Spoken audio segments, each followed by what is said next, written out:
Warga Lorong Indrawati, Kelurahan 11 Ulu, Kecamatan Seberang Ulu 2, Palembang, mendadak gempar.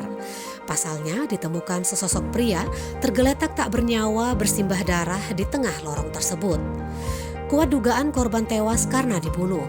Indikasinya saat ditemukan terdapat luka tusuk di dada kiri dan tangan kirinya memegang sebilah parang. Kejadian tersebut terjadi pada Sabtu 15 Mei 2021 sekitar pukul 16:10 waktu Indonesia Barat. Berdasarkan data kepolisian, korban adalah Ali Saibi alias Feby, 50 tahun, warga Lorong Sehati, Kelurahan 11 Ulu, Kecamatan Seberang Ulu 2, Palembang. Kapolsek Seberang Ulu 1 Kompol Farizon membenarkan adanya kejadian tersebut. Dia mengatakan korban meninggal akibat luka tusuk di dada atau rusuk sebelah kiri.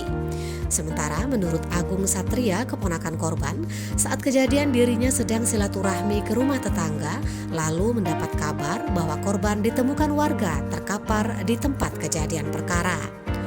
Sejauh ini belum diketahui motif dan pelaku yang menghabisi korban. Laporan Mizon Bule dari Kota Palembang untuk Anda.